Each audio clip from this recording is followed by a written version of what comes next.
technology is. Just a week ago, I didn't even know anything about this school. And then Miss Williams reached out to me, told me to come out. You guys would be interested in having me come out for my campaign. And here I am right here with this microphone in my face. So thank you guys so much for allowing me to be here.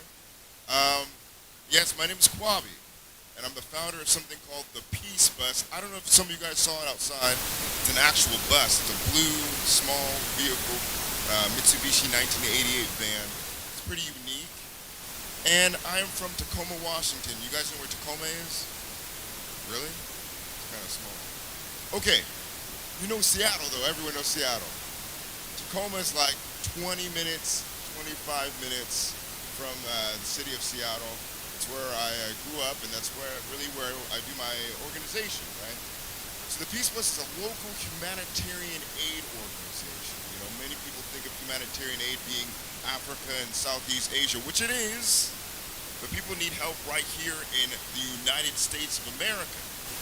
So I began using this vehicle in order to deliver goods to people in need in my community. But it didn't begin there, guys, right? With most things that anyone does, they're inspired by someone to do it. So I'm going to let you know a little bit about my story for context, so I'm just not a stranger here sitting up and talking to you guys. So, I guess the story with peace for myself starts in grad school. I'm sure most of you guys are going to go to grad school or some sort of college. That's the goal for a lot of us. And I was in grad school for business, and I was doing what I was supposed to do, right? I was in school doing my thing, but I was still feeling unfulfilled. I was simply going to school for the sake of, trying to figure out how I'm going to make money, how I'm going to make a living. But I was still feeling like there was something missing. So I did something that a lot of people don't do in our current day and age. I reached out to an elder. Oftentimes as young folk, we think we know everything. Maybe we know a lot, but not everything. And so I reached out to an old academic advisor of mine from undergrad school. His name was Peter Bacho. Awesome man. Really old, but awesome. And I was like, Peter, Mr. Bacho, Dr. Bacho, in fact, I'm in school. How come I'm feeling like this? What do I need to do in order to get this fulfillment that I need? And he said to me, well, Bobby, you need to think about who do you want to be and not what do you want to be. And I was like, oh my God. Wow, I never thought about it that way. Everyone's, he said, I'm capable, as all of you guys are capable human beings, getting ready to embark on the journey of life to become whatever you want to be. But the question is, who do you want to be? What are the attributes? What are the characteristics in which you want to embody? And so I thought to myself, above all things, for me, I love seeing different people from different walks of life, colors and creeds, races and religions coming together for something positive. It gives me complete satisfaction, it gives me fulfillment, it gives me goosebumps on my arms when I see it happen. So I thought that's what I want to do, right? Of course I want to pursue business, but I also want to see peace happening around me. And then that's when I started doing research. We know about Gandhi, right? Everyone know about Gandhi here? We know about Martin Luther King, right? These are great individuals who made great strides for peace. Who's doing this today, right? I came across this guy named Brian Haw. Have you guys heard of Brian Haw? No one here has heard of Brian Haw. That's cool, because I'm here to tell you about him. So Brian Haw, it's Hawbrian. He's a peace campaigner from London, England. Campaigning for peace means you promote peace just as if it was a product. Like Coca-Cola. How come we know about Coca-Cola? It's everywhere. Turn on the TV, Coca-Cola is in your face, right? You go to the supermarket, Coca-Cola is being sold everywhere.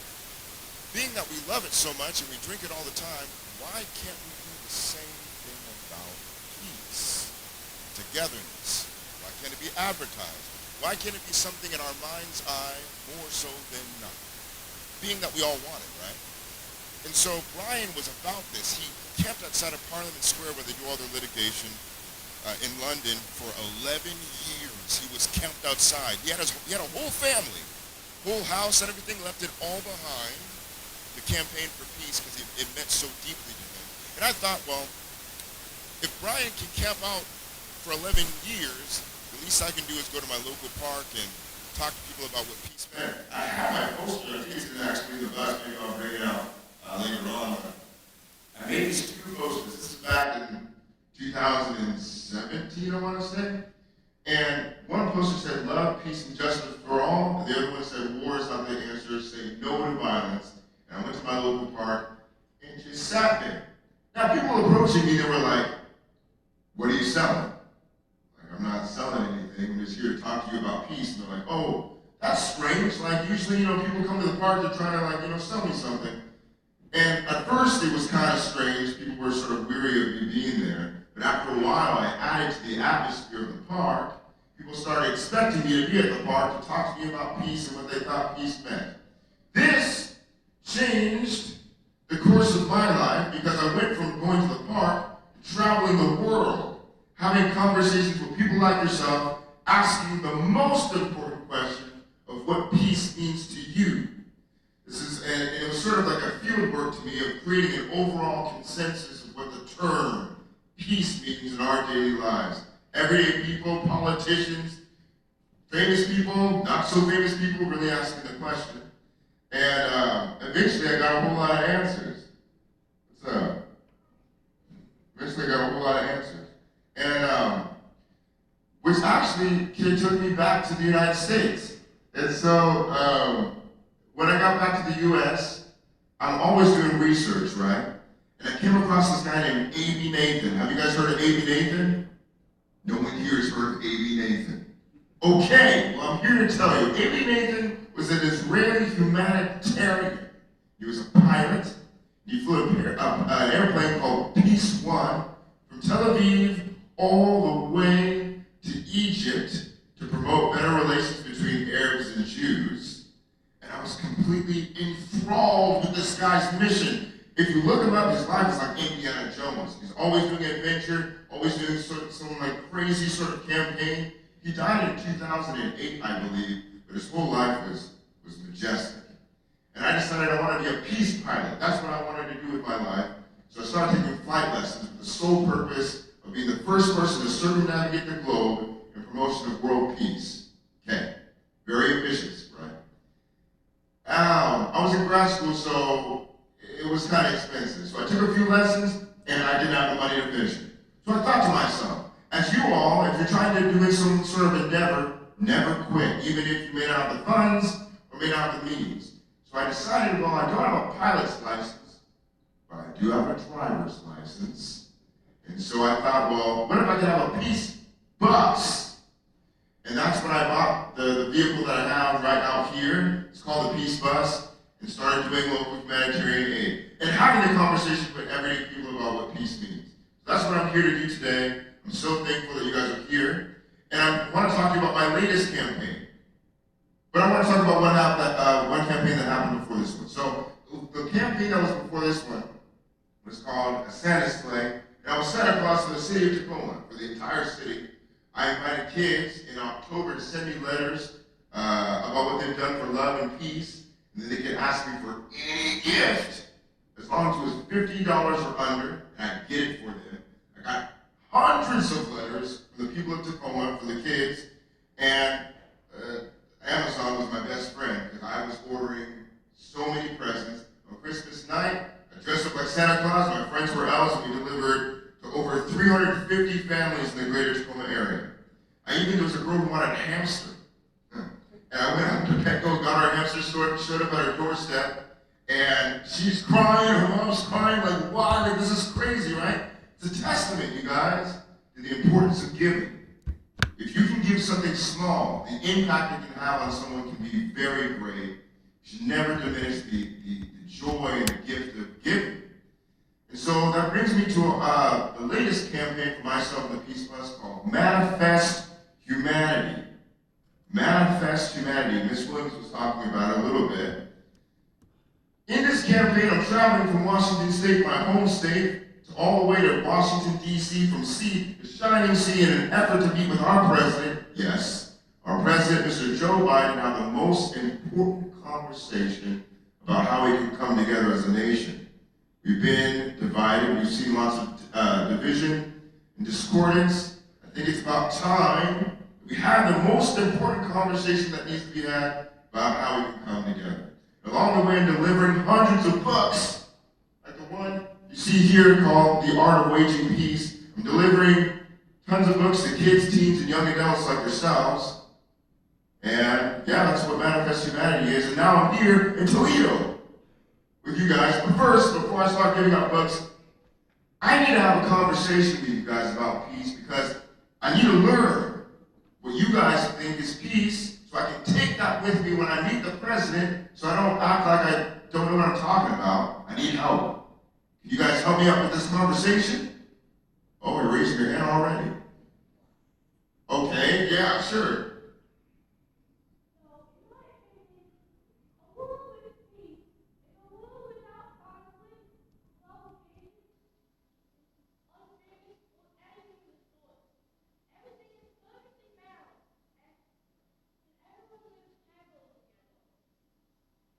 Thank you.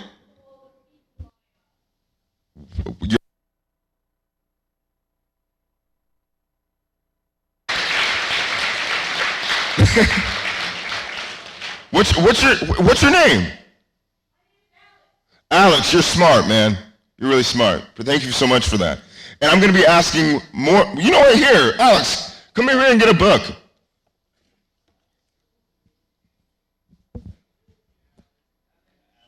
There you go, Alex. Thank you. Thank you. To generate a conversation about peace, I brought something. What do you guys think this is? It looks like a beach ball, but it's actually what was that? The peace ball, exactly, 100%. And what we're gonna do here is we're gonna pass it around, you catch it, like so. You'll read a question and try to answer it to the best of your ability. It will give us a good indication of how we can talk about peace and get, the juices flowing, all right? So I basically just tossed the first one. So I'm going to read this one. It says, how can we learn to understand each other? Big question. In my estimation, think about it this way. Never in the history of humankind has one person been upset at another for listening to them. What? Think about someone who's been upset. If you probably take a step back and listen to whatever they're saying, they'll probably calm down. A lot of our anger and frustration lies within people that have been unheard. Their voices have been snuffed out, and their vision has been deterred because of violence. To think about understanding as a mode initiated by listening. So that's my answer to that question. All right, I'm going to toss the ball around, or I'm just going to toss it to someone you guys pass around. Are you guys ready? All right, let's do this.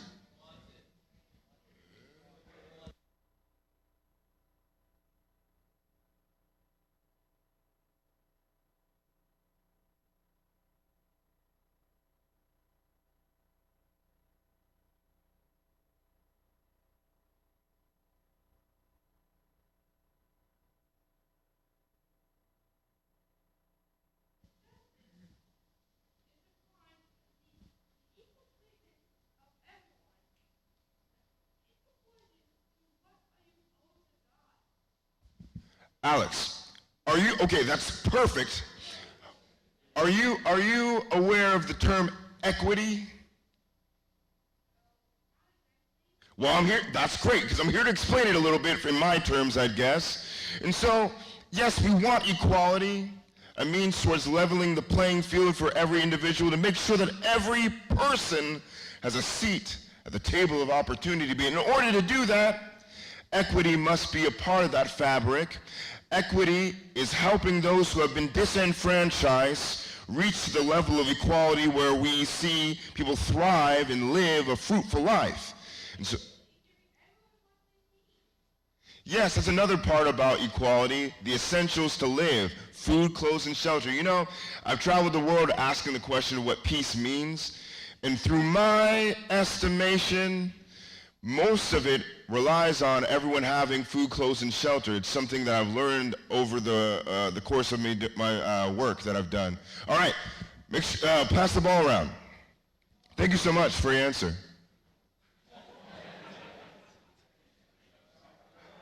Dang, no one wants to speak up?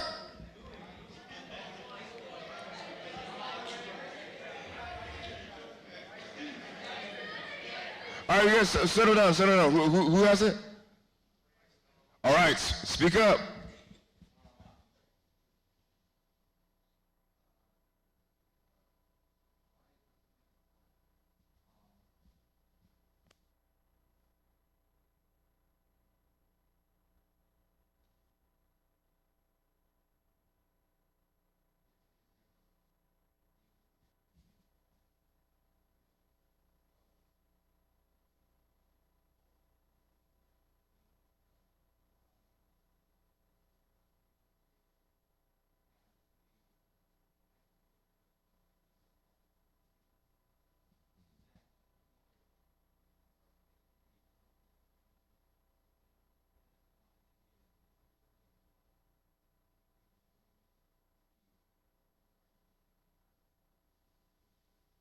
What's your name? Huh? Brandon. Brandon.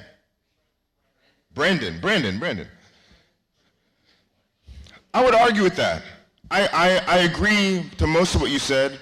You know, in the beginning you said, you know, if you're in an argument with someone and someone's not listening, things don't get done. In fact, things do get done, but not necessarily in an inclusive way. It's more extractive. These two terms, when broken apart, extractive and inclusive, are the difference between us coming together and us being spread apart. We think about extractive institutions, things that prevent people from reaching their highest level of potential, right? Think about inclusivity. Everyone here, right, is getting an education. In America, every kid is somewhat obligated to go to school. This is an inclusive institution that allows most kids to be able to reach a part of their potential, right? There's many countries where kids are not obligated to go to school, and sometimes they're encouraged even to not go to school at all. And that creates a level of extractiveness when those kids who are privileged are the only ones able to go to school. And I even want to extend this further. Think about quality education, right? It makes no sense that a child that lives in one part of town would have a lower education than another kid who's born in another part of town when the solutions that we need as a world are embedded in either one. We need the cure for diseases. We need new innovations and new inventions that are going to transcend humanity to a greater height. How can we do that when there is a group of children, a massive amount of children, that are hindered because of poverty? The greatest beauty lies within them, and we just don't see it. Think about Beethoven. The amazing symphonies that this gentleman created, beautiful, honorable, and we listen to it all the time to get inspiration. There's a child who has more beauty in symphonies and classical music or whatnot, and because of poverty, because of hunger, these institutions of violence, we all miss out on that wonder. So when we talk about listening, I mean, I guess I went farther than the aspect of just listening, but I don't know. I guess that's what I think of. All right, let's pass the ball around.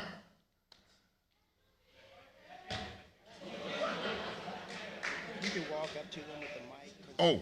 This is live stream. Oh, let's do it. Okay, great. Thank you. All right, I'm going to pass the mic. You got to get the mic. You're the first one with the mic. Hello. I'm working. All right, my question is, give a compliment to someone next to you. All right. Zach. All right, Zach.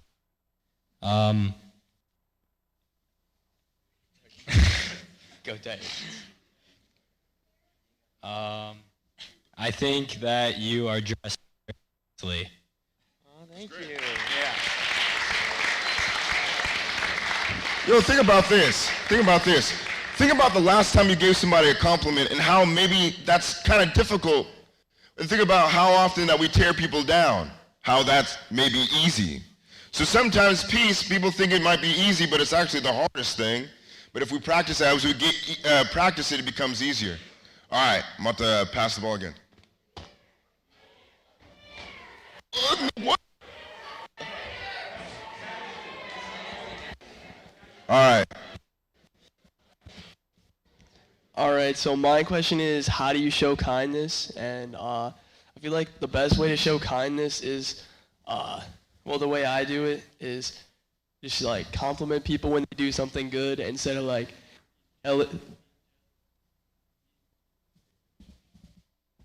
1, 2, 3. Ooh.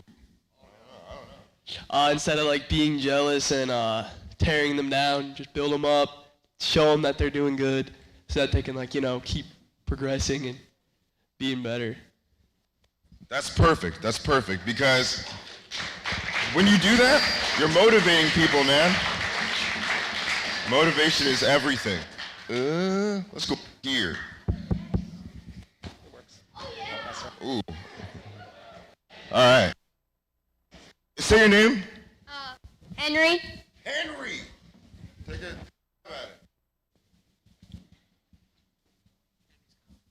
What is nonviolence?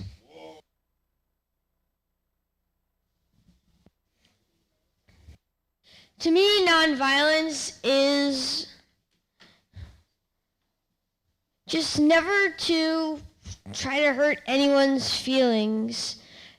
Sometimes you have to think about something before you say it because it could mean a lot to someone else. So be kind and think about what you say. Give it up for Henry, everybody. Give it up for Henry.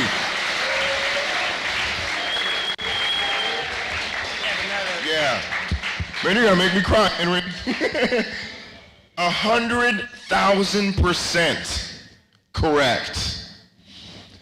We have to think about what we say because what we say has a great effect. Every word that we utter has an impact on someone else. When we say something, if it's positive, we're bringing positivity in the world. When we say something good about our friend, we're uplifting them, right? There's so much power in our words, and when we speak, it must have a purpose. And before we have something come out of our mouths, let's think about what it is. A big cornerstone of peace is understanding, as we've established, that understanding comes from conversation, right? We always have to think about listening. But through understanding each other is when we learn respect, because everyone has their own idea of what respect means to them, right? How can we know that if we don't have the conversation? What is respectful to me is different from another person, but when we have that conversation, then we can go about practicing respect. Henry, you're the man. All right. We've got another mic, too. Oh, you have another mic? Oh, that's what's up. Pass it out.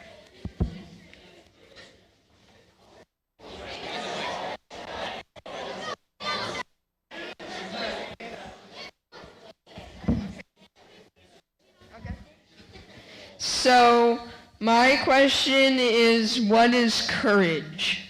That's big. To me, I feel like courage is just having the ability to fight back from fight the wrong things. So, like, don't give in or do what everybody else is doing. Courage is just making your own path, I feel like. Yeah. And your name? I'm sorry. Sawyer? Thank you so much for that. You're welcome. Yes. Courage. I want to even elaborate more so on that. Yeah.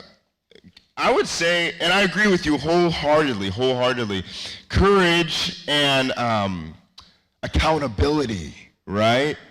You see something that's happening in your daily lives that's wrong, it's a lot of courage in order to speak up and to do something about it, right?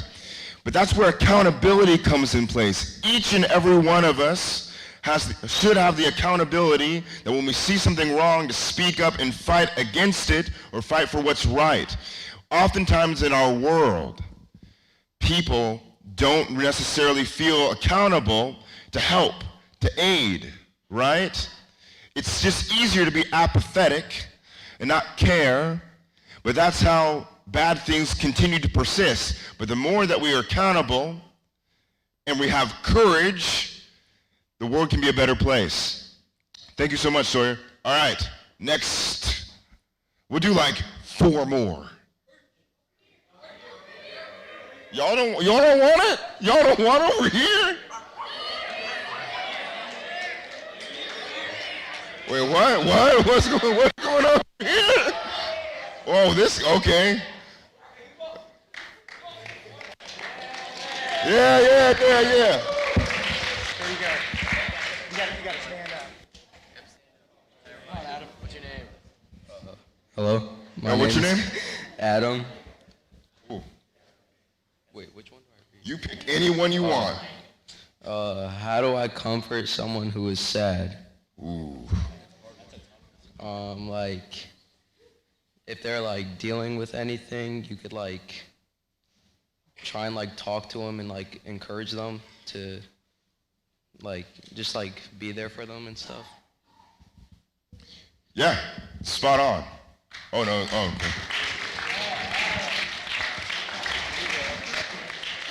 okay. Okay.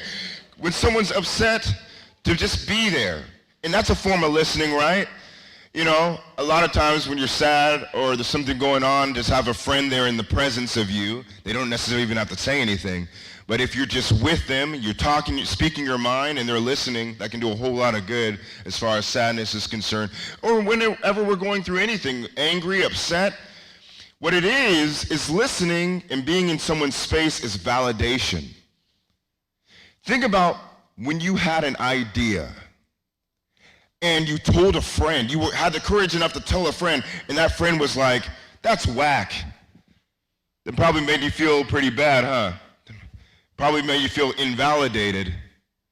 But when we're listening and we're in someone's space and we're just absorbing their information, it's validating their experience. So thank you for that, Adam. We'll put this on pause. I want to thank everyone who participated in the Peace Ball exercise, but now we're going to give away some books. Okay, all right, okay, so, yeah, this is pretty cool.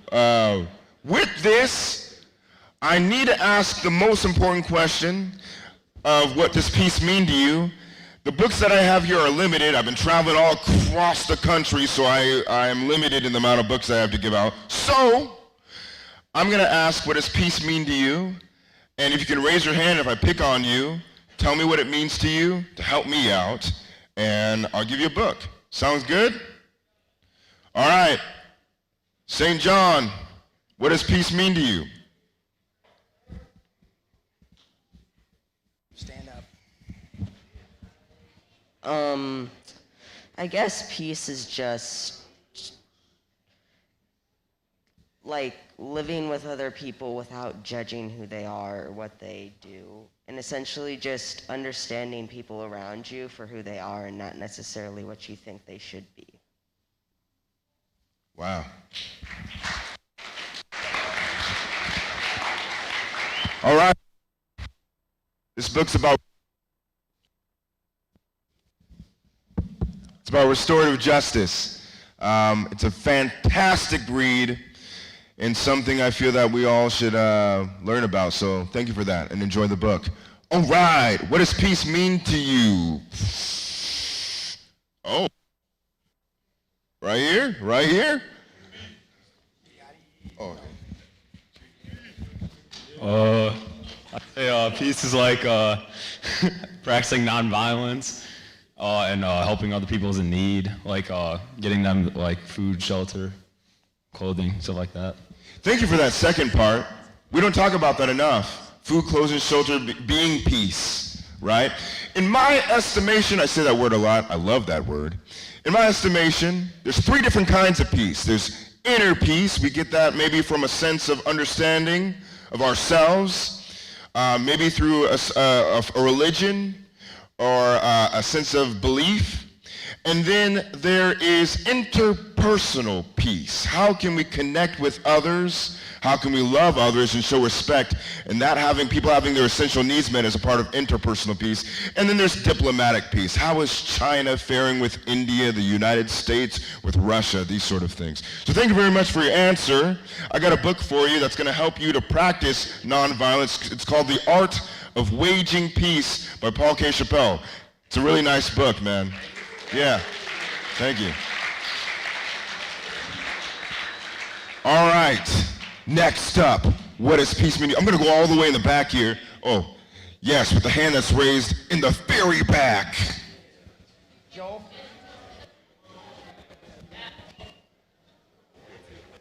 Make sure you do that. Hey, I'm Joel, and I think peace is like being one with yourselves and like helping each other and stuff. What else? I think that's basically it. Okay, all right. Come up here and get your book. Come on up. All right, and we'll do one more. Ooh. I got you, man. What does peace mean to you? Here, look, this one's a great one.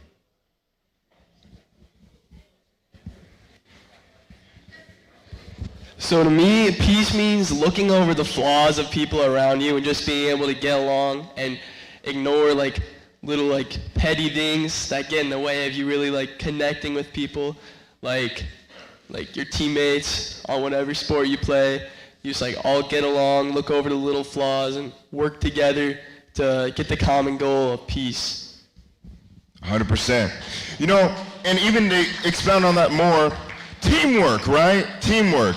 Even if you're not on a sports team, you can still exemplify teamwork. It's interesting how sports work, because the team is the greatest, comes together when there's an adversary that's worthy, or an adversary that's strong, right? You'll see people come together and really hone in on their skills when they're going against something really difficult. And so are we as human beings. And the biggest thing that we have to fight, in my idea, is poverty. And it affects us all whether we realize it or not. When people are impoverished, it affects our community negatively. When people are impoverished, we lose out on the beauty that the world could be. And that will be our greatest adversary in 2021 and the years that follow. There must be an era of prioritizing the things that affect us all. So thank you so much for that. Come on and get your book. Yeah, thank you. All right, guys, I think that's pretty much it. I knew I had 10 minutes I had 10 minutes left like 15 minutes ago, so. I appreciate each and every one of you for being here. If there is any more time, if you guys want to ask questions, I love questions and answering them, but if we have to go, 3 minutes for questions. Anyone want to ask me a question about anything in my life, what I've done, or the Peace Bus?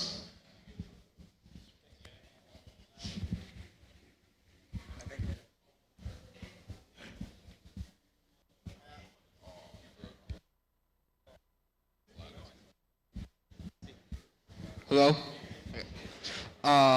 Do you believe that peace can truly exist without justice? No, it can't. Justice is an interesting concept when I think about attributing it to the atrocities of the past. This is a really big question as far as answering. I think that the best thing we can do for moving forward, I'm always a forward thinker, in regards to the atrocities of the past, is creating equity. I think that's the main way in which we're going to create justice in our daily lives. And I think through time, through implementing equity, things will correct themselves as much as they can. There's atrocities that can't be fixed, because we can't go back in time unless we get a time machine. Maybe someone will invent the time machine, then we can correct a lot of things. But till then, I feel that equity will be the best way to implement justice. Thank you. Yeah! In the back.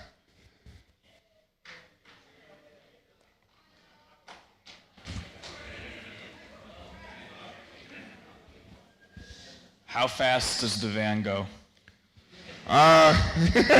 Maybe like the highest is like 75 miles per hour. It's old, man. If it was a younger vehicle, probably could go faster, but yeah, 75. Do you want to race? What kind of car you got? It's just a Toyota Corolla, but it can go faster than 75. Man, I will smoke you. I will smoke you. Yeah, let's do it. Sick. 3 o'clock, the highway. All right. What are we betting? No, we're just gonna no betting. Only peace. Okay. Before I go, I want you guys to give a round of applause to my assistant here, Isaiah Connor.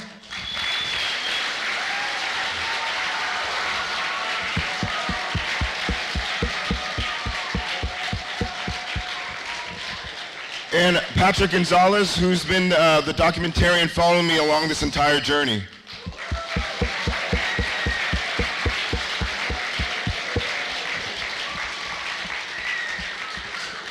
All right. Sounds good. Thank you guys so very much. And I'm going to hand it over to Miss Williams, I guess. Huh?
Okay.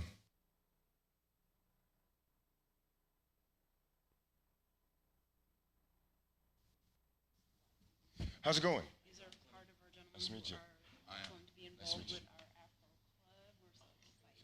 Awesome. Awesome. I'm glad you guys are here.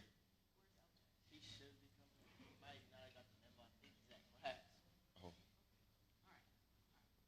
Okay, so we are here till 9:36. So we're a little bit shortened now because of first period day Afro announcements. Okay. So is that good to give you like a 10 I'm minute? chilling. You know, it's, yeah. Warning? Mhm.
Thank you so much.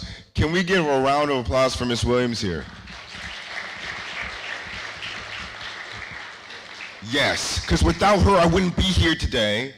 It was sort of like last couple of days, reached out, and I was able to move my schedule around to be here at St. John.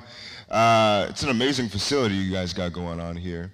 My name's Kwabi, and I run a local humanitarian aid organization called the Peace Bus, right?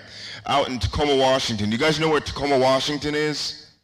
Yeah, you heard Tacoma? It's basically like 20 minutes out from Seattle, on the West Coast.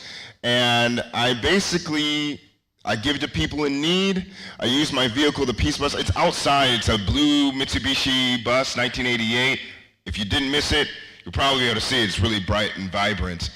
And I use it to deliver goods to people in need and help families out in the Tacoma area. I've not always been someone working on behalf of peace. So I want to let you guys know about my story, so I'm not just a stranger up here talking to you guys like you guys don't know who I am. I want to get familiar with you guys, so I want to let you know a little bit about my story.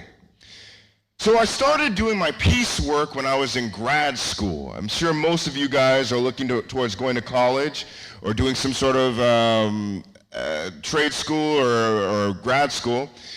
But I was in grad school for business. But as I was in school, as most of us go there to find ourselves, I was still lacking something. Didn't know really what it was, but I was feeling unfulfilled, which is not a good feeling. And I did something that a lot of people don't do in our current day and age, and that is reaching out to an elder for guidance. It seems like it's like an ancient practice, but it's really good. You should try it sometime. You know, yes, us as young people, we may think we know everything. We know some. But really getting a little help is never a problem. And so I reached out to an old academic advisor of mine named Peter Baccio. He's a genius. He's a genius. And I reached out to Peter, I shouldn't call him Peter, Dr. Baccio, and I was like, Doctor, I'm struggling in school. I don't know why I'm here. And he said, Kwabi, what you need to do is ask yourself, who do you want to be, not what do you want to be. And I was like, what, okay. I never thought about that before. Obviously, everyone in this room is capable.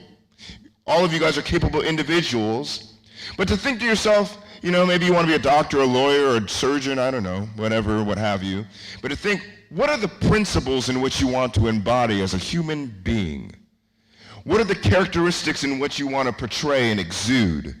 And I thought to myself, out of all things, what I love to see in life is people from different walks of life, races, colors, and creeds coming together for a good cause. It gives me extreme satisfaction, that level of fulfillment that I need in order to live. Gives me goosebumps in my arms and my back when I see it being done. As you all are sitting here today, different races, colors, and creeds together, here listening to me talk. It's great. And it's interesting to see how it's possible more times than not. And so I started doing research. Whenever you get interested in something, naturally you try to discover what it's all about. And we know about Gandhi, right? Everyone knows here about Gandhi. Martin Luther King, these people who have done great work on behalf of nonviolence and peace. But I was interested in who's doing this work currently, and I came across this guy named Brian Ha. Have you guys heard of Brian Ha? Anyone here? You've heard of Brian Ha? What? Really? What can you... Brian Ha.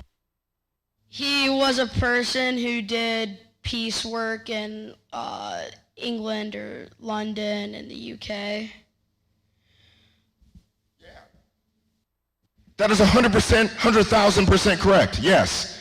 I came across Brian Ha. He was a peace campaigner from London, England. He camped outside of Parliament Square for 11 years, promoting love, peace, compassion towards all human beings. He had this crazy idea that we're equal because we're all human beings. It's not so crazy, but it seems as if, our world has a problem implementing this sort of ideology.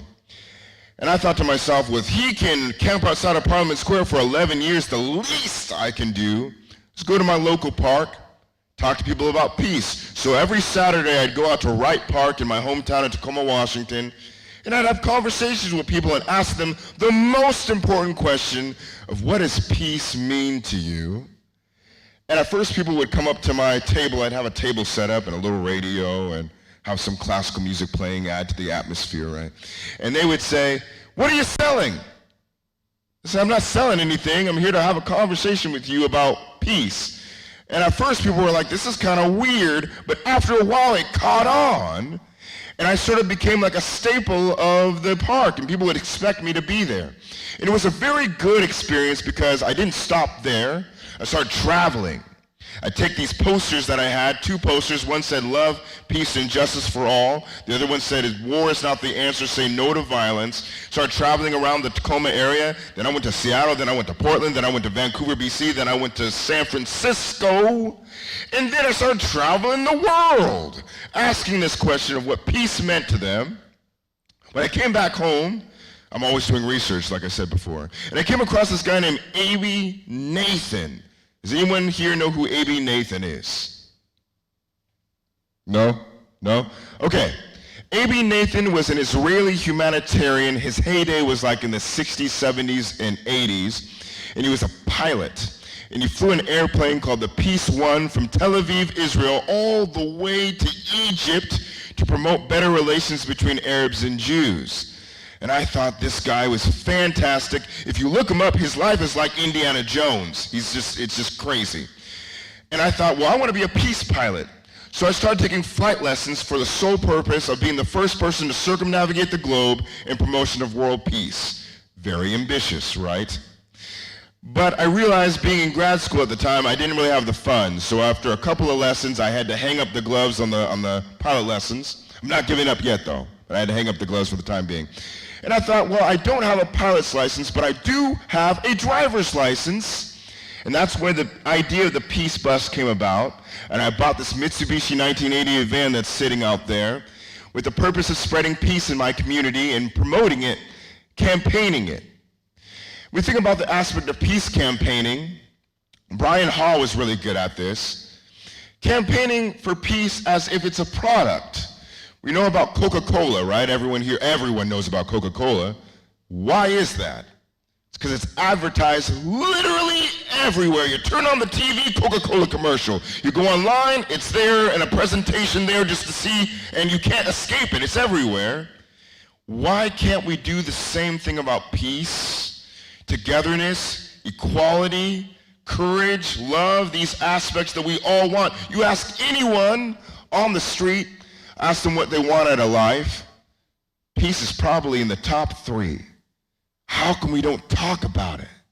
It's really strange. So I'm here today at St. John's to have the conversation about what peace means to you. And that brings me to my latest campaign, but I want to let you know about the last campaign I did before this one.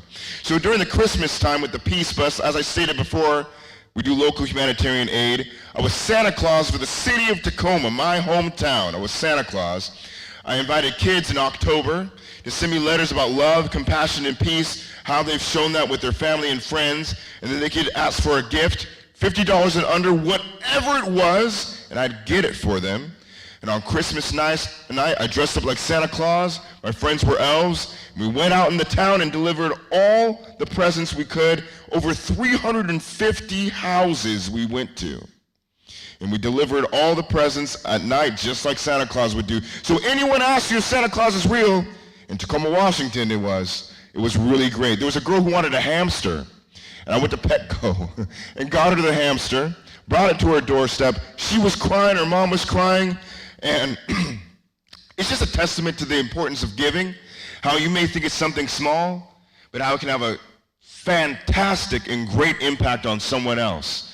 It's that altruism. You guys know what altruism is? Selflessness. The aspect of altruism can really transcend people's lives. You should never downplay it. So, this brings me to my current campaign with the Peace Bus. It's called Manifest Humanity. Manifest Humanity.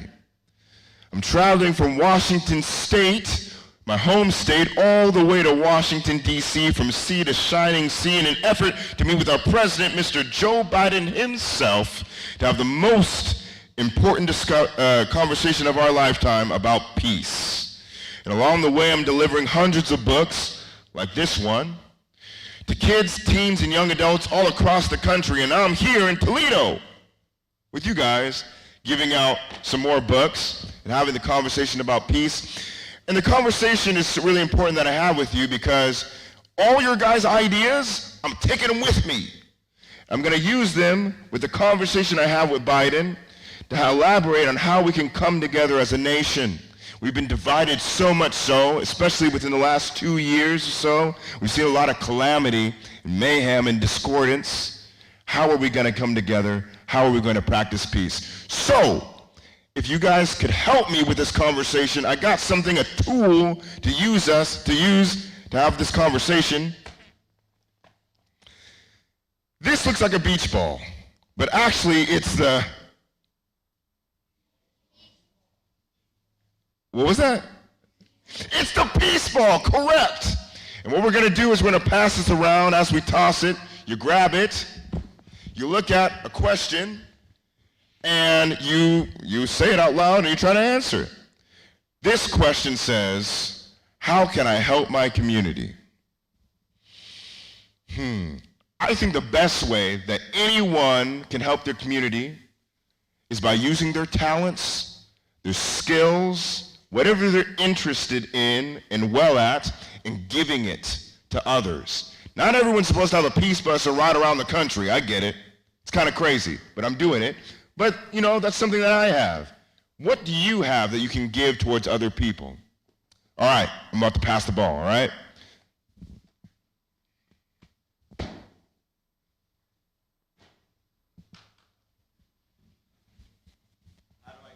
So, hold up. Say your name and then in the mic and then answer the question, please. Thank you. Brendan.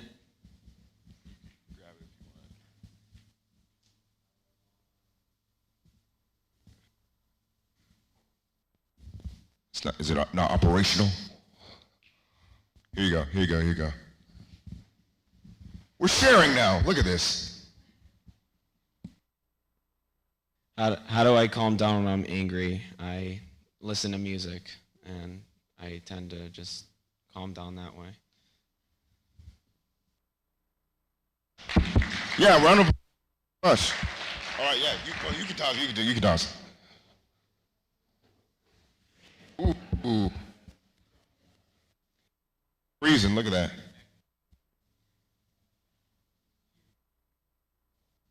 Give a compliment to someone next to you. You cute, bro. What's up? Appreciate it. All right.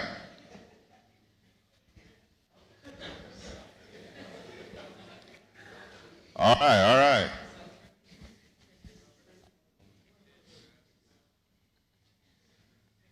How do you show kindness? I don't know. So I have like some younger sisters, so they always want me to like play kitchen, and so I guess I just take some time out to do that. What's your name? My name's Joe. Joe, I think that's amazing. You know, a lot of man, I think that's amazing. You're humbling yourself. To show joy towards your siblings. It's really cool. A lot of people don't do that, so I commend you for that. And pass that ball. Oh. Damn, that was a horrible kick. What? This is you? This is you? All right. Oh, there you go. What makes a good friend? What makes a good friend? Maybe being kind or nice. What else? What makes a good friend? Truthful. Truthful. Wow, that's big. That is huge. Truthful. Let me sit down for a minute. That's big. Think about being truthful, right? Let me tie my shoe too, or I'll after I talk. A friend is going to tell you what's up, right? You know, if you have a friend and they have something on their face, a real friend will be like, hey, you got something on your face, right? A real friend's going to tell you that. They're also going to let you know if you're doing something wrong. They're going to hold you accountable. A real friend does that. Also, real friends lift other friends up. You're around somebody and they're constantly tearing you down, that's not a friend. You got to recognize that early on. It's going to be really beneficial growing up. Surround yourself with people who are constantly boosting you up, and it's going to promote love for you. Then you'll be able to share that with others. Thank you so much. Oh, well, let me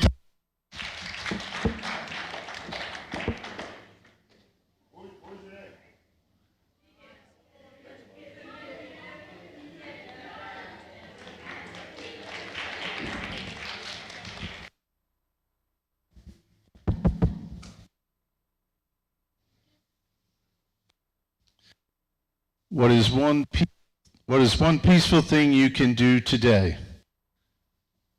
What I would suggest is maybe spend a little bit of time in quiet. We have these gadgets in our ears and our faces all the time, and promote that inner peace that will inevitably pour out of you. I think to demonstrate peace, you have to have an interior peace. And a little bit of quiet time in our very busy and hectic lives might be a good way to 1,100%. Thank you so much. Thank you so much. You know, we think about what allows us to be centered, what allows us to be our best selves is having peace within, whether that's listening to music, like you stated before, or that's having a sense of calm in whatever we need. It's going to allow us to be able to be our best selves, so thank you so much for that. All right. Over here. Over here. Teacher's pointing over here. Okay. Now I'm going to come up here with you guys. Hey.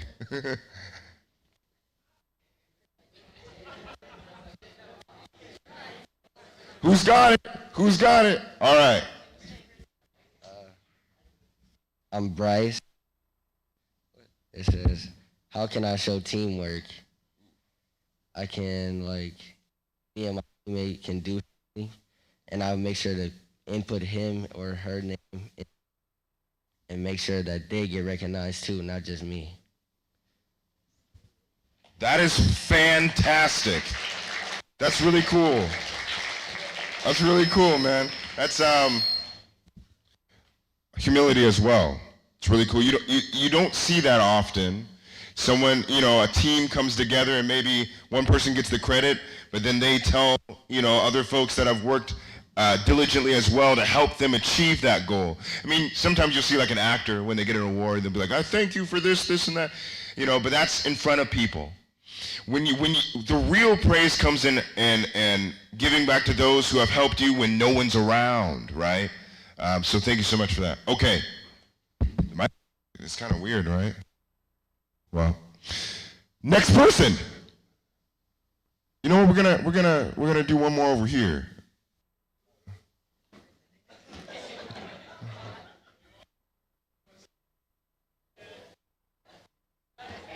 Here we go. Some courage right now. We got this guy being courageous.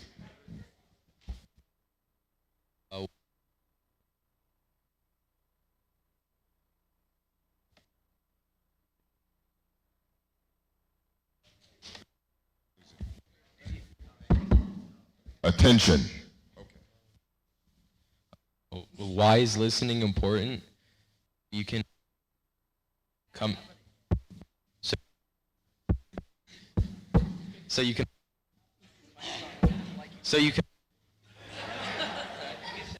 Far away from that thing right here. Oh, so this is. So. Let's check this one out. Okay. Okay, you say it, and then I will say it out loud. Why is listening important? So you can understand where others are coming from and get just go into their shoes. 100%. Okay, I'm gonna take this, and I'm gonna take this, and okay, thank you. 100,000% correct. I want to say, never in the history of humankind has one person been upset at another for listening to them. Again, never in the history of humankind upset.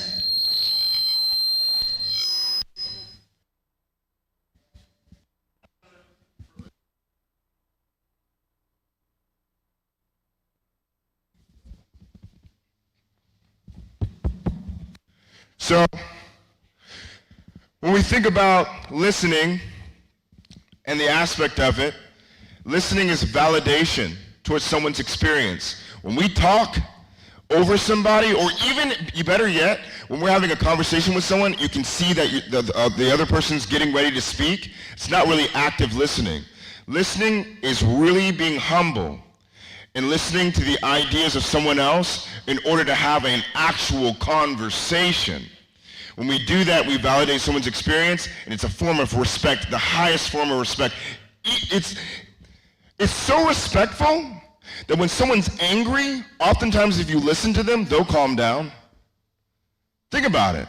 Someone's really upset, and they're yelling or screaming. If you sit there and really listen to them, most times they'll settle down. You guys right here.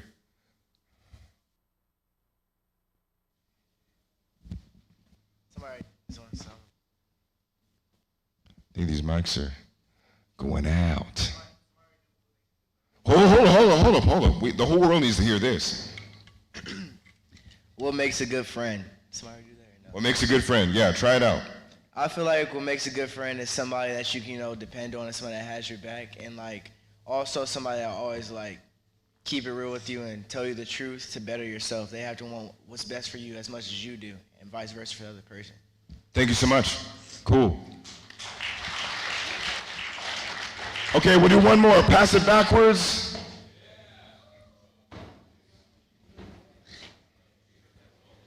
Oh, this guy raising his hand, he wants it real bad.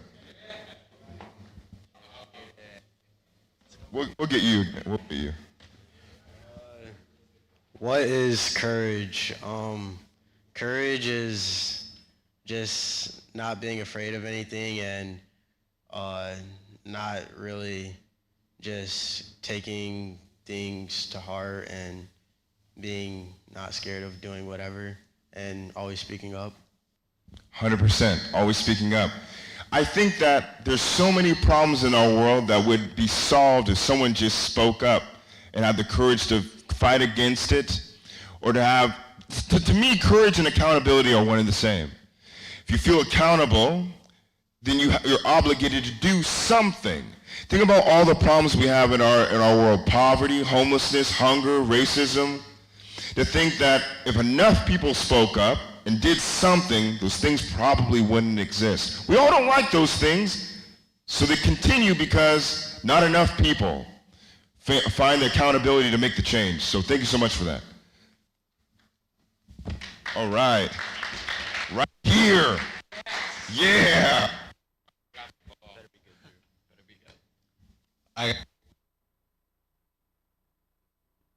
Uh-oh. We trading? We're trading? Yeah, let's trade. Okay. Yeah, probably. Yep. Try. Yeah, just keep hitting it while I'm talking. Thank you. Oh, there we go. In case your idea didn't work. I can just yell. Okay. What's your name? My name is Drew. So I got what is justice? I think justice is going to actually look at the right thing to do and not make decisions off of your personal beliefs, but what's best for the world.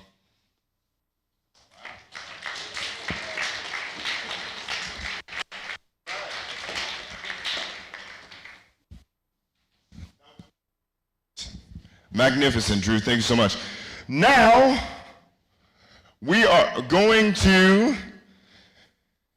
give out some books. And as you guys know, I've been traveling very long for quite a few weeks. And so I'm running low as far as the books that I have for this age group, but I do still have some. So what I'm going to do is I'm going to ask the most important question of what peace means to you. And if you raise your hand and I pick on you, please tell me what that is. You're going to help me out. Like I said, you know, whatever information you're giving me, I'm going to be honing in on it and using it for my conversations with the president. And I'm going to give you a book. All right, you guys down with that? Cool, let's do it. All right, what does peace mean to you guys? All right. Right here we get the guy who knew about Brian Hart. It's for justice and what can make the world a better place. And I'd agree with that. I got a book for you. So this book, I'm going to explain it to you real quick because I'm going to be giving out quite a few of these ones. I have a lot of these left. 1,000 Paper Cranes. It's about a girl who was a child when Japan was bombed in World War II, Hiroshima. Now, in this story, she doesn't remember it at all. She was 1 year old. And she learned about this atrocity just through, growing up, learning about the war that happened. And when she's running track, she's older. She's around like 10 or 11. She's running track, and she's having difficulty breathing. That's what this book's about. She's having difficulty breathing, and she goes to the doctor and finds out she has leukemia. It's a very harsh form of cancer. And as she finds out she has leukemia, she starts getting sicker and sicker and sicker. And a friend comes to visit her, a teacher. There's nothing anyone can do to help her, but he says that she should make paper cranes, that they are a form of good luck, and maybe if she makes enough paper cranes that she'll be healthy again. So she starts making these paper cranes. And people, her classmates come to see her, and they see that she's making these wonderful paper cranes out of almost anything she can get her hands on, and she ends up dying. So her classmates, to respect her and what she went through, they start raising funds for her memorial. And in that, They start creating more paper cranes, and then paper cranes become a symbol of peace, of the harsh ramifications of war and how we must work together in order to reduce war. And so this book is fantastic. It's about her journey, and yeah, here you go. Appreciate you. Thank you, thank you. All right, what does peace mean to you? Who's next? All right, I got you. You're in the front, so.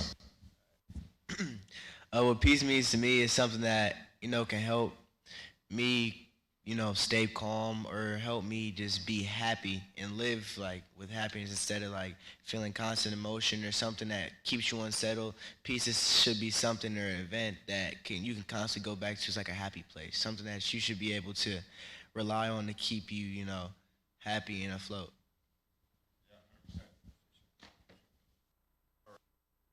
So, you talked a lot about inner peace, which is great. Now that you've got that down, it seems like you got it down pretty well. This book is about peace building. So how you're going to use that peace that's inside of you and spread it with other people. Thank you so much.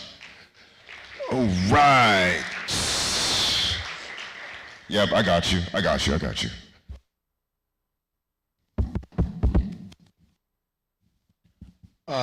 Peace to me means that you have the ability to spread your love and your care to other people. You have the ability to show and give 100% of you. Show and give 100% of you to everyone you meet. Everyone you meet and who you can give that 100% to, even if you give 50%, you're still giving all 50%. You can give everything.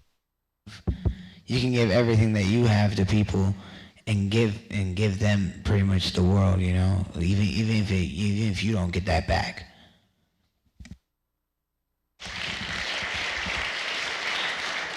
What's your name? Gabriel? Gabriel. Wow. Okay. Let's unpack that a little bit.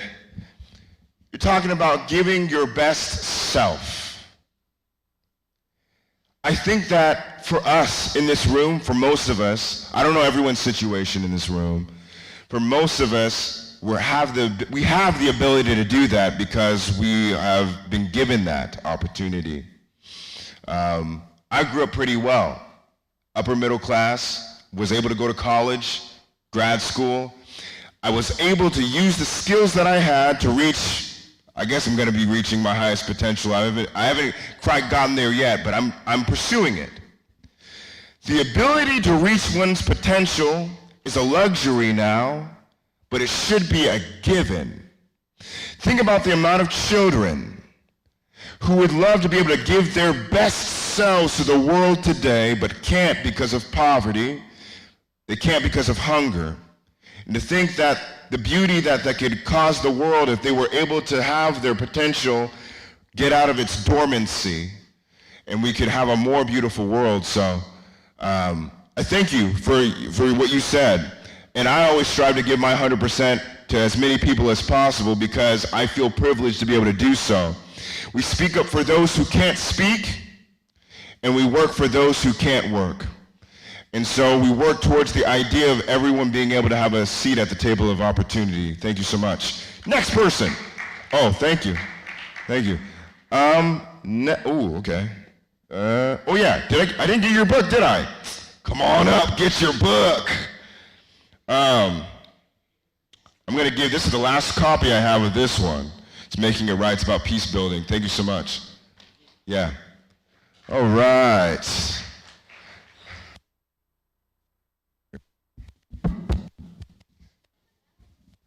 Peace is like making the world better and making other people happy and listening to them. That's 100% right. Come get your book.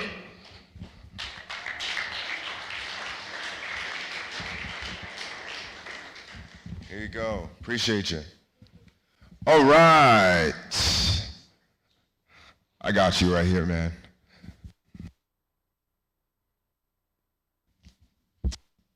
Peace means to me is that it's like equality for everyone, and that I don't have to worry about myself or other people, because like just having peace gives me the comfort to know that everything around me is going to be fine, and for other people it's going to be okay for them. And your name? What's your name? Huh? Mariano. You sparked a story in my brain. It will be short, I promise. So when I first started the Peace Bus, I did a sock drive. Something small, not too big. I raised about $500, which is not a lot of money, and I went to Costco, and I got the thickest socks I could find because I wanted to distribute them to people in need in my community. And I used to go to these places called Congregate care facilities. I don't know if you guys are familiar with them, but they're basically like mental health institutions for people who can't afford quality care. They may not have the funds to get quality care for their mental health, so they put them in these places where they kind of just walk around.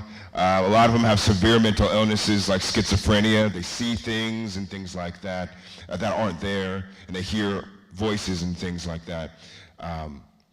And I went there and gave out some socks, right? A year later, I'm at one of the facilities. I used to be a mental health counselor, so I'm at one of the facilities. And I'm talking with one of my clients, and we're outside, and a gentleman walks out to where we're at.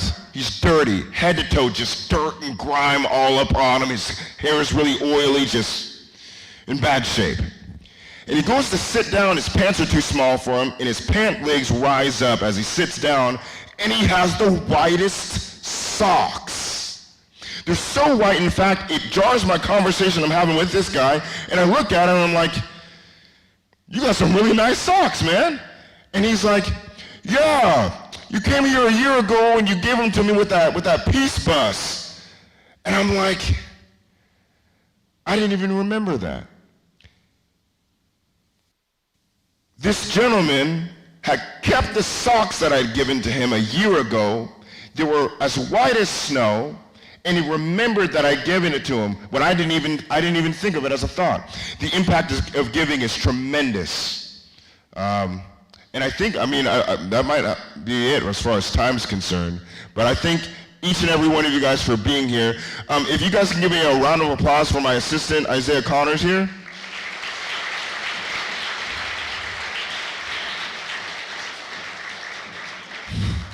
And Patrick Gonzalez, who's been the documentarian following me along the way on this journey.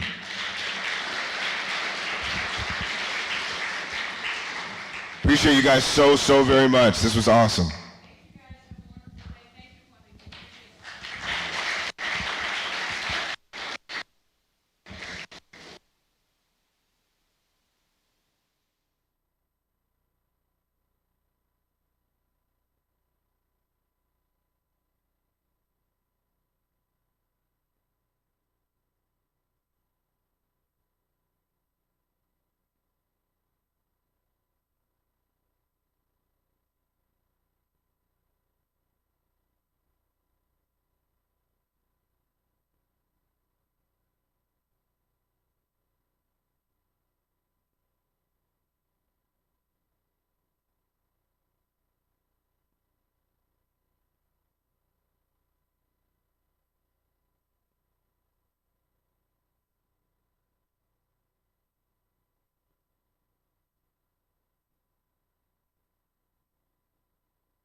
Yes, I am. Oh, yes, I am.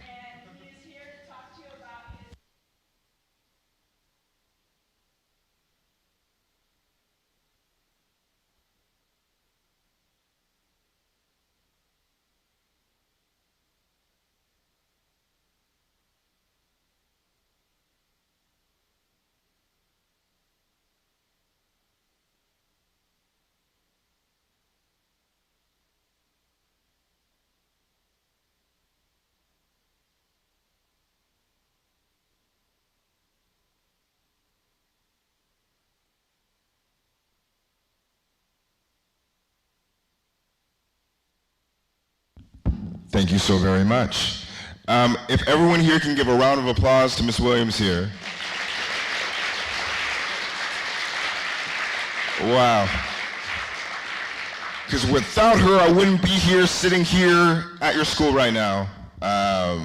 Very thankful for her, for allowing this event to take place. My name is Kwabi, and I run a humanitarian aid organization, local humanitarian aid organization called the Peace Bus. Yes, it's an actual vehicle that's parked right outside. It's a blue Mitsubishi 1988 van, very old, but very effective.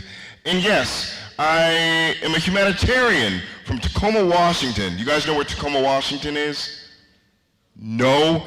Well, Tacoma, Washington is like 20 minutes out from Seattle, and we all know Seattle, you know, Starbucks and near the sea, and it rains a lot. That's where I'm from. And yes, I do campaigns for giving to people in need in my community, helping families, helping children, things like this. And I want to let you guys know a little bit about my story. I don't want to be a stranger up here talking at you, you know. I want to familiarize myself with you guys as well as the work that I do. And I wasn't always someone interested in peace, you know, doing peace work and campaigning and whatnot. I first started doing my peace work when I was in grad school. So most of you guys here are probably interested in going to some sort of school, college after here, or trade school or grad school. It's where we go to sort of figure out who we want to be or what we want to do, right? And I was in grad school doing this. I was in grad school for business. But I was still feeling unfulfilled, right? It was weird because I was there with a purpose, but it just still didn't feel right. So I did something that a lot of people don't do in our current day and age, and that is reaching out to an elder in the community for guidance. You know, young folks, we just feel like we know everything, but it's just not the case. So, and I would encourage you guys, if any time that you're in a jam, reach out to someone who's older. They've probably been through it before. So I reached out to an old academic advisor of mine named Peter Baccio, Dr. Peter Baccio. Sat down with him and I said, Doctor, I'm in school, I'm struggling, don't know why I'm here. What can I do? Doctor said, Kwabi, you need to ask yourself, who do you want to be, not what do you want to be? And I was like, this guy's wise. To think I could probably be anything. Anyone here could do anything. You could be a doctor, a lawyer, surgeon, deep sea diver, but what are the principles in which you want to embody as a human being?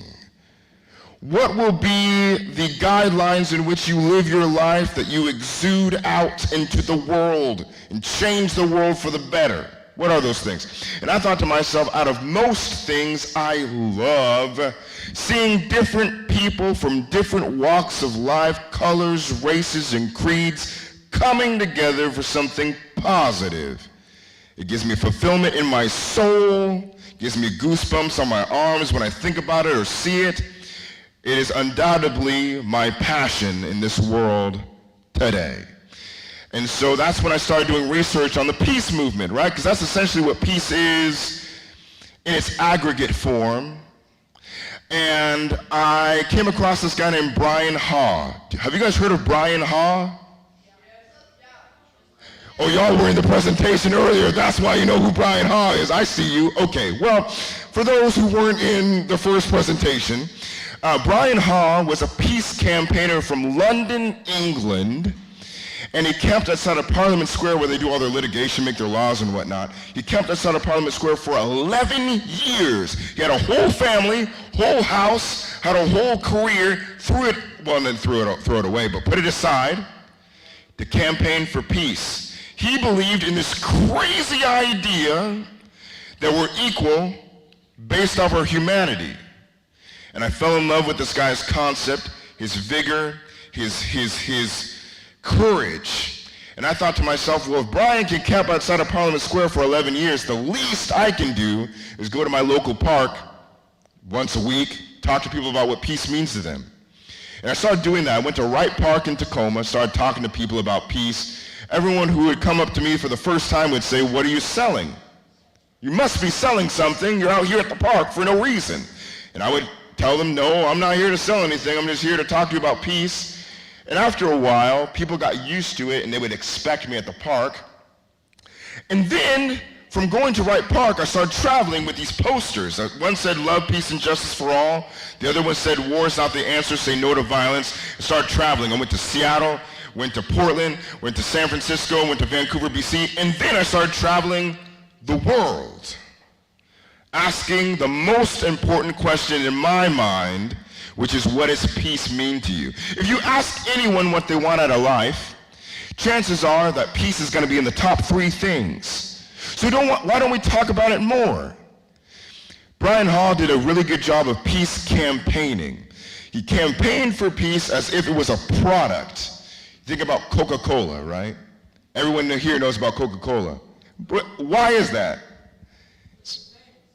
It's famous. It's everywhere. It's promoted everywhere you go. You turn on the TV screen, Coca-Cola. You go online, Coca-Cola. It's everywhere. Now, why can't we do the same thing for Coca-Cola, but it's just a soda, for peace and how we can come together, right? Maybe that way we can go about changing the world for the better. And so I traveled the world. When I came back home, I was doing some more research, as I always do, and I came across this guy named A.B. Nathan. Have any of you guys heard of A.B. Nathan? Well, you were in the okay. You were in the presentation before, but I'm here to let you know about A.B. Nathan. A.B. Nathan was an Israeli humanitarian. He was a pilot. He flew an airplane called the Peace One from Tel Aviv, Israel, all the way to Cairo, Egypt, to promote better relations between Arabs and Jews. And I really fell in love with this guy's idea and concept of using a vehicle to promote peace. So I decided to myself, I'm going to be a peace pilot. I'm going to be the first person to circumnavigate the globe in promotion of world peace and fly to raise awareness on the atrocities that are hindering us from reaching our potential as human beings. Very optimistic, very courageous. And I took about 7 lessons, and I ran out of money. I was in grad school at the time, didn't have the money to continue my lessons. But I thought to myself, I don't want to stop, right? Stopping isn't the solution. So I thought, I do have a driver's license. And that's when the Peace Bus was born. And I bought this Mitsubishi 1988 van that's sitting outside there, and I painted it blue. I wanted it to be bright and vibrant so people would look at it, just the same way we look at Coca-Cola. And maybe a person who saw it may think of a peaceful thought or a way that they can help others. But then I started thinking, if I'm going to talk about peace, a lot of people talk. I talk a lot. A lot of people talk, and they don't back it up. If you're going to talk, you got to back it up. So I was like, okay, if I'm going to talk about peace, I might as well put peace into action. And to me, that's embedded in giving. So that's when I started doing local humanitarian aid. And I've done campaigns throughout my life and doing the Peace Bus. The last one before this current campaign, I was Santa Claus for the city of Tacoma, my hometown. And I invited kids in the community to send me letters about love, compassion, and peace, what they've done with their friends and loved ones. And they could ask me for a gift, $50 and under, whatever it was, and I'd get it for them. And needless to say, Amazon was my best friend because I was on there every day buying tons and tons and tons of gifts. At Christmas night, I dressed up like Santa Claus, had the whole getup, the beard, the hat. My friends were elves, and we delivered presents to over 350 houses in Tacoma, Washington, did it all in one night. It was insane.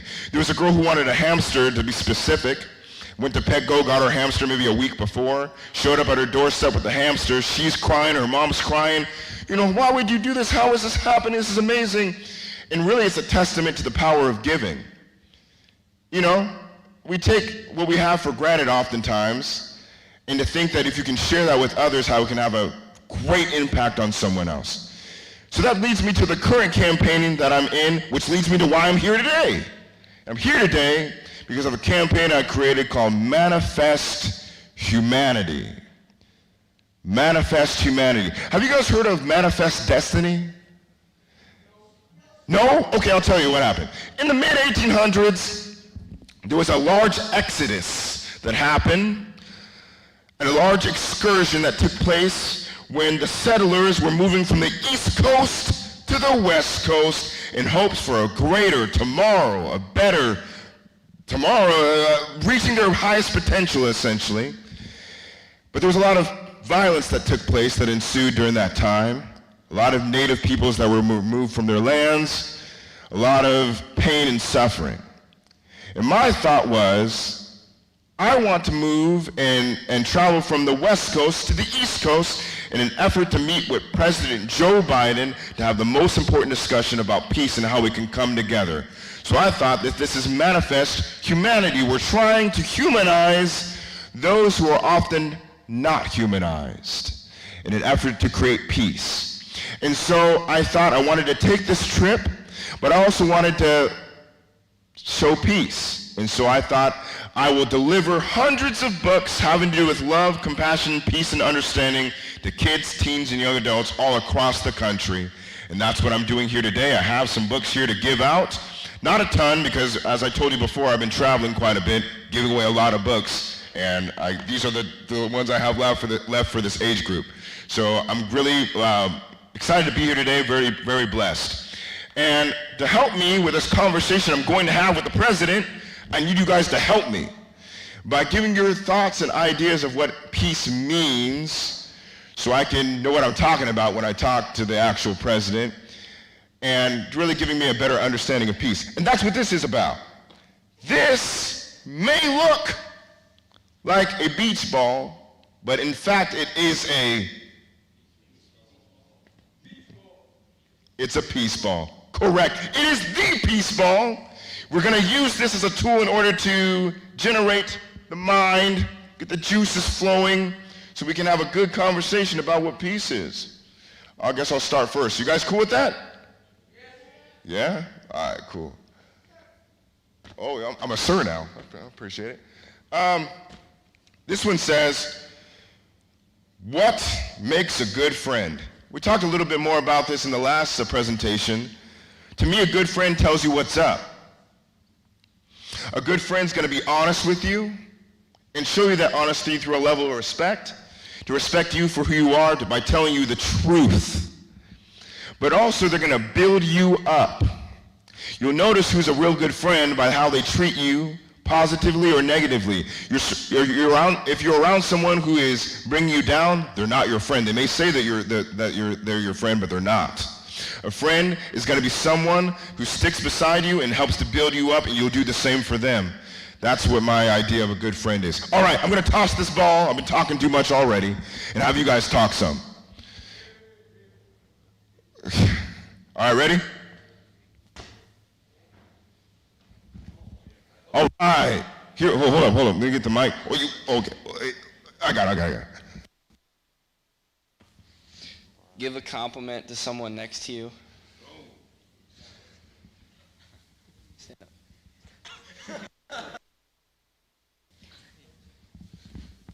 I like the color of your shirt. Thanks, JP. Appreciate it. Think about it, guys. Now, that was a fantastic compliment. Think about how easy it is to be mean to somebody, and how, it's fairly easy to degrade someone, but to give someone a genuine compliment, that doesn't happen too often these days. That's peace. Oftentimes people think peace is easy, but it's not. But the more we practice it, the easier it becomes. So thank you for that. And we'll hit it over here.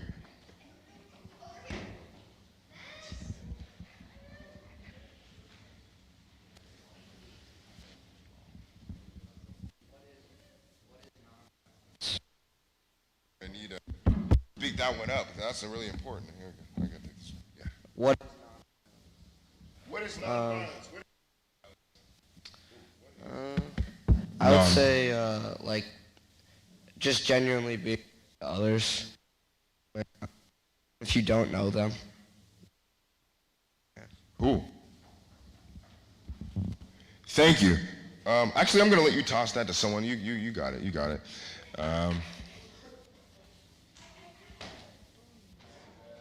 That's somebody's. That's somebody's. That's somebody's. Whose is it?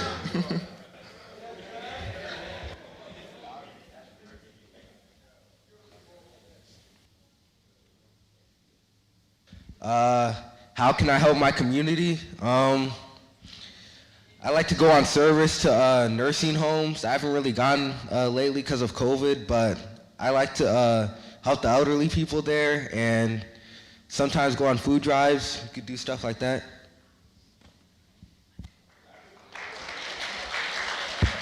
That's amazing. That it's that kind of work that makes the world go round, really. I think in our world, this is my idea, but in our world, we're lacking a lot of humility. The humility in order to help those that are in need is the humility that's going to save humanity. What you're doing, you're literally saving humanity. You're showing compassion and altruism. You're stepping outside of yourself in order to empathize. And I don't know, I think that's fantastic. Thank you so much for the work that you do. All right. We'll go back here. Everyone's really gung-ho over here. Dang, don't hurt yourselves. It's a peace presentation.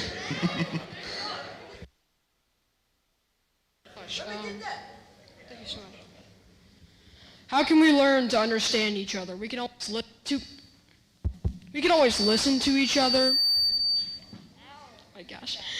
We can always listen to each other. We can always help each other out when we have problems. Hold up a second. I'm going to expound on that. That's really important. Listening. Never in the history of humankind has one person been upset at another for listening to them. That action of listening is extremely vital. Listening to someone is validating their experience. Listening to someone is saying that I respect you enough to calm myself, to open my ears, right? It's sort of like you're passing the baton. And I think that accompanying listening is with understanding, because can you truly understand with someone if you're talking all the time? I mean, I talk a lot. But in order to really encompass the idea of respect and understanding, you have to listen. So thank you so very much for your answer. All right, this is what we're going to do.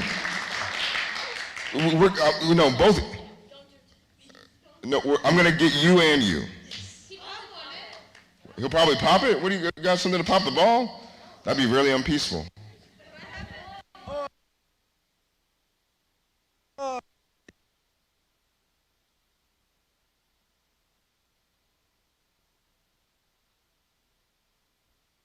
on. Say that again. What are you reading? What are you?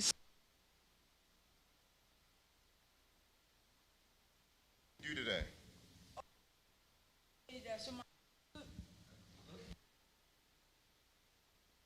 Pick somebody. Me? All right, cheers somebody.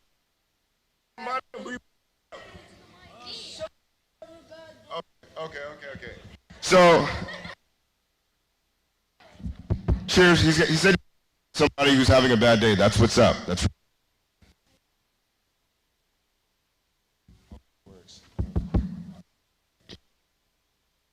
No, it doesn't work. What is courage? I don't know. like What does it mean to be brave? Okay. Courage. I would disagree. It's the first person I disagree with today.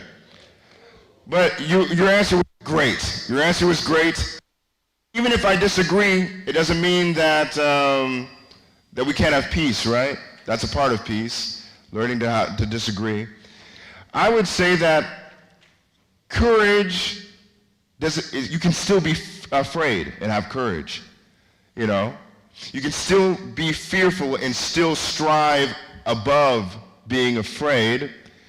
And courage is persevering through that fear and doing something that's right. And to think about like the civil rights movement or honestly any movement, there was a lot of fear in it.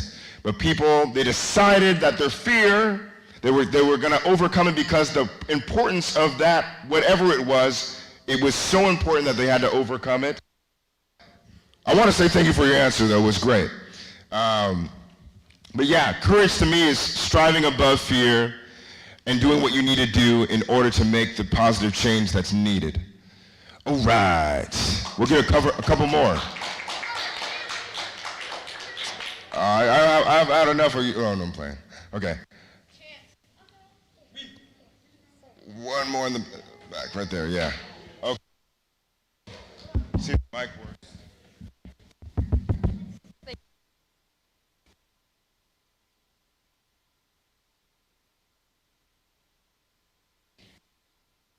Kindness.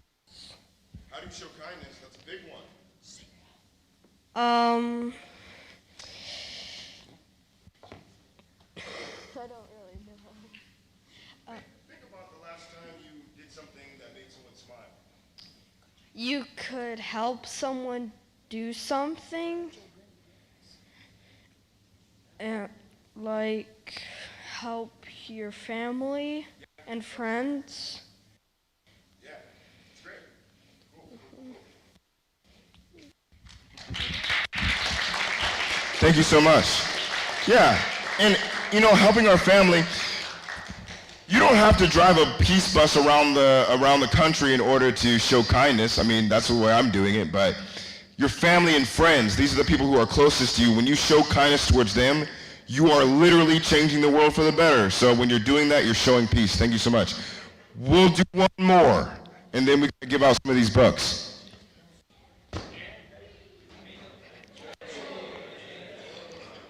All right. Can I pass it? Pass it. Ooh, who's doing it? How do I comfort someone who is sad? Like checking up on them, maybe sending them like some chocolates, just being a good friend, you know what I mean? Thank you so much for that. All right. Y'all are fantastic, man. So, I'm going to be giving out some books. As I stated before, I'm limited. So what we're going to do is I'm going to be asking the most important question of what does peace mean to you? If you raise your hand and I pick on you, I will give you a book. Again, your guys' answers are going to help me when I go about trying to meet the president. When I have that really important conversation, I'm going to be using what you guys tell me. So I really cherish this conversation we're having right now. All right. Who wants to tackle the biggest question ever of what does peace means to them? Ooh, who is this person? He's throwing up the peace sign already.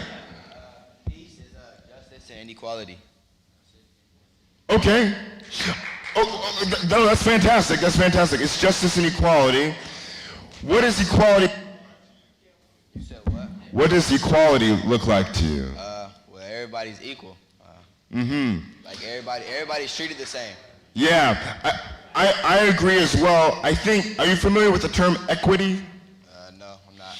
So I believe, and I'll give my own definition of what equity is, but I believe it's equity in which creates equality.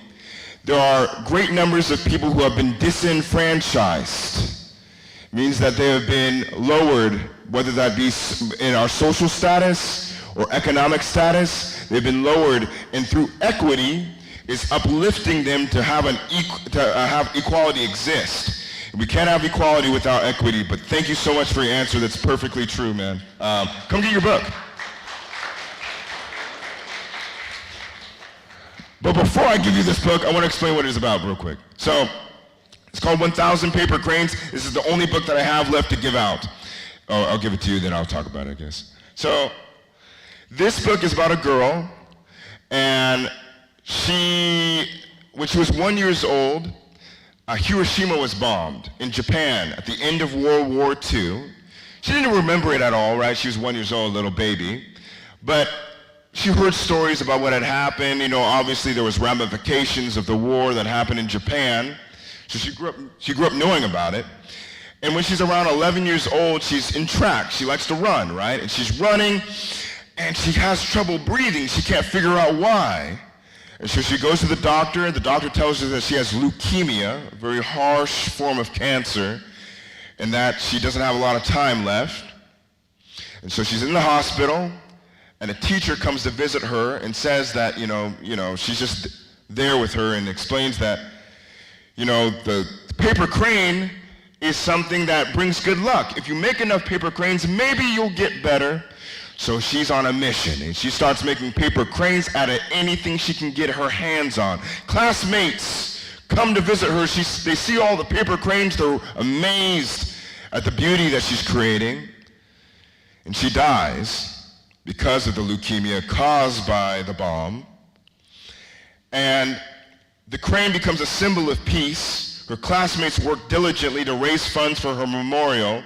And still to this day, the paper crane resembles peace. You can go anywhere. If you see paper crane, most likely it's a symbol of peace, a symbolic gesture of how we can come together and do so to reduce war. So it's a really great book, and I'll be giving this out today.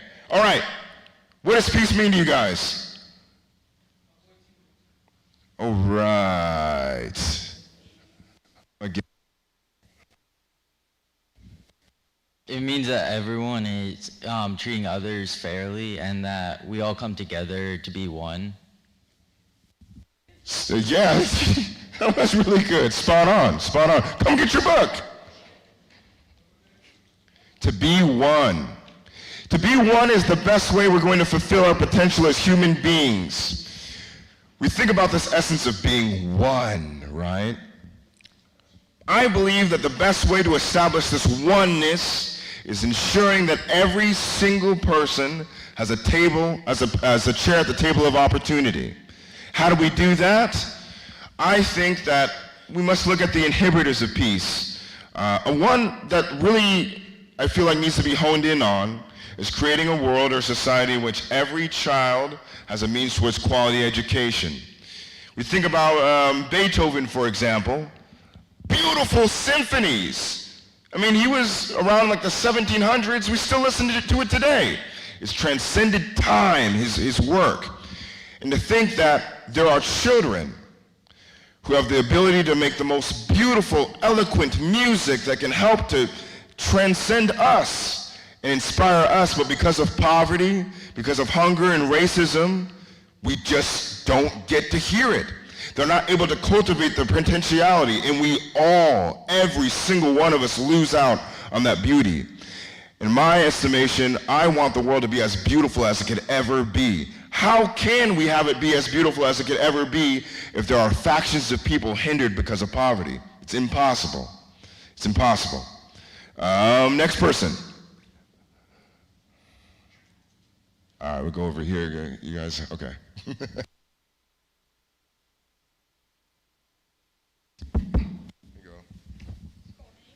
All right.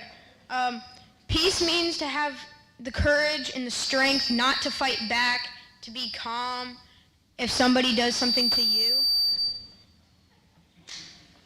and to be strong and not to fight back. Like Gandhi was very peaceful because he refused to do any violence.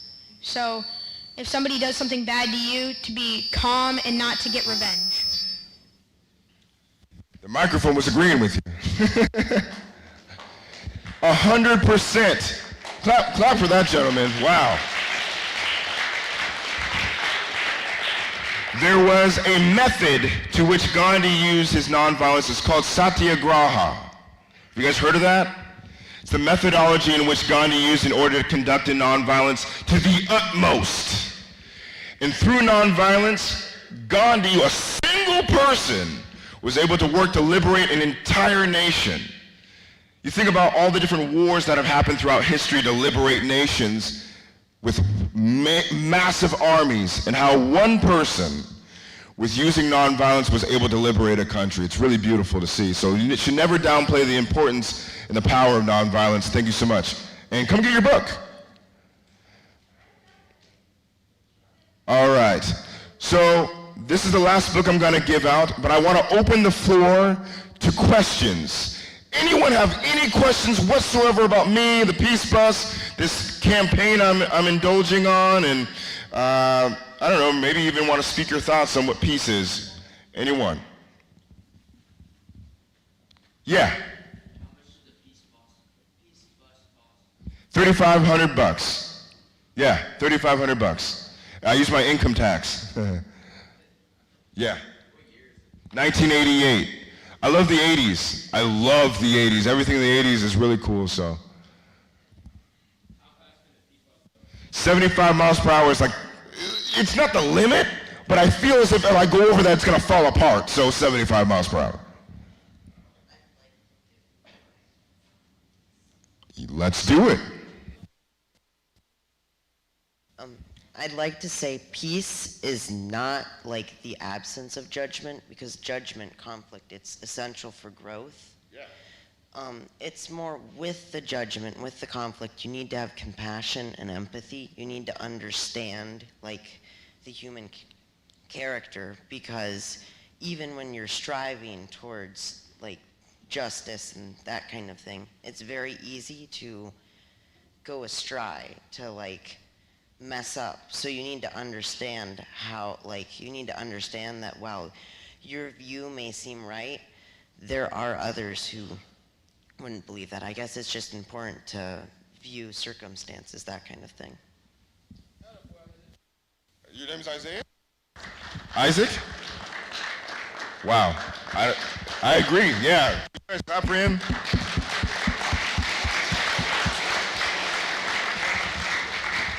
You've been pondering on that for a while, huh? It's really good. I appreciate that. I'm going to really take that with me. I appreciate that. Yeah. What are we doing? That was a really good answer, man. You got me thinking. Yes. Questions? Yeah.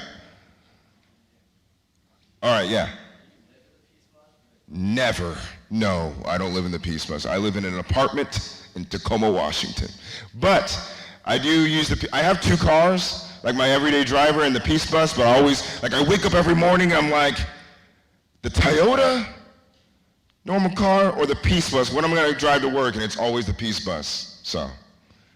Yeah,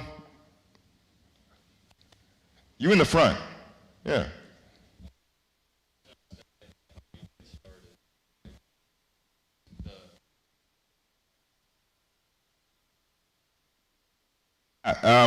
Without Dr. Bacho, I wouldn't have done any of this. I think everyone, and Martin Luther King talks about this, he challenged young folks to really think about what your life's work is going to be, your life's purpose is going to be, and to try to discover that with as much vigor as possible. Once you figure out what your passion's going to be, you're not even working anymore. This is not work by any means. I could do this every day for the rest of my life. I love this whole thing, man. And so whatever is your passion, find it. When you find it, you're going to find that fulfillment, and no one's going to be able to take that away from you, not even this mic. All right, we have...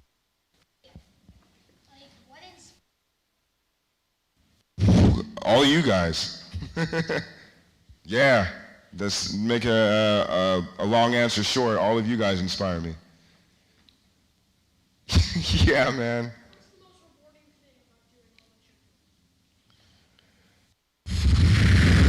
Okay. Most rewarding thing? Giving. The giving. Man, yeah. To think, so the idea with this campaign was to plant seeds of peace. You know Johnny Appleseed, right?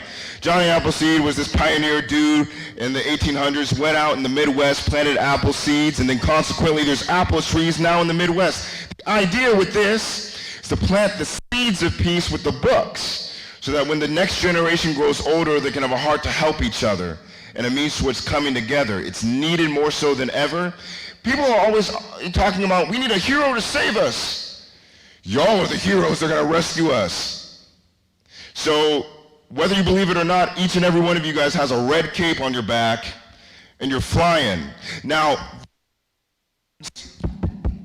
fighting the bad guys and doing justice or whatnot, all this stuff, is going to be how you go about implementing your talent, which is your superpower, to help other people that are in need. You get me?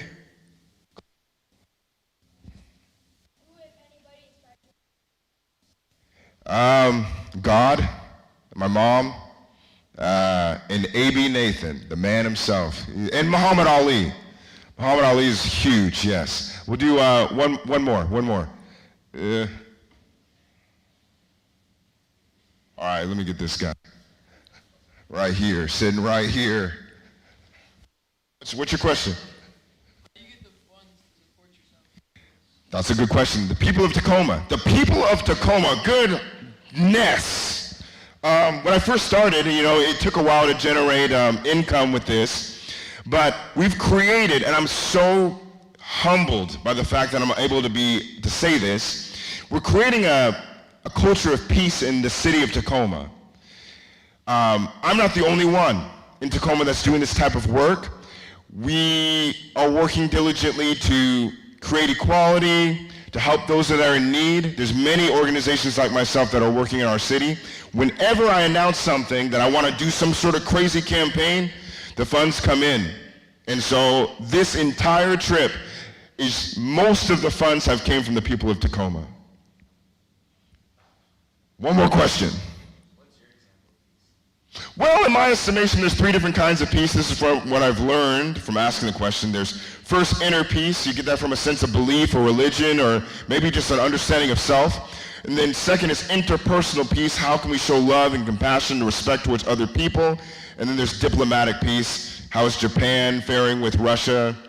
The United States faring with, India, things like that.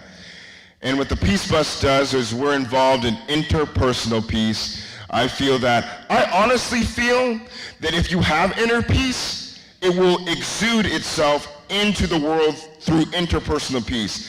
And I would say with the atrocities of our world, a lot of people don't have inner peace. If they did, the world would be a much better place. So it behooves us, if we say we have this inner peace, we say we believe in it, we have it in our hearts, we must share it. There's some sort of Bible verse that talks about that. I've got to look back at it, but it's so true. If we're not putting it into action, it's as if it never was. Cool. And I guess that's what I got for the presentation for today. I want to thank each and every one of you guys for being here. Before I go, if you guys could give a round of applause to my assistant there, Isaiah Connors.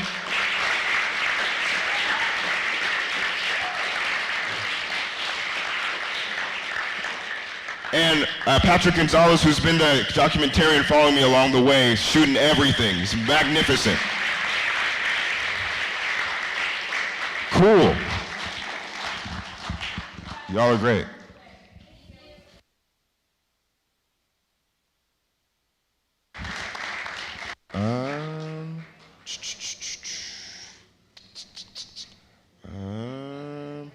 Let's see. Oh, yo, hold up. What's your t-shirt size? I wear a medium. You wear a medium? Yeah. Or small. Or a small? I got small here. That's all right. Yeah. I like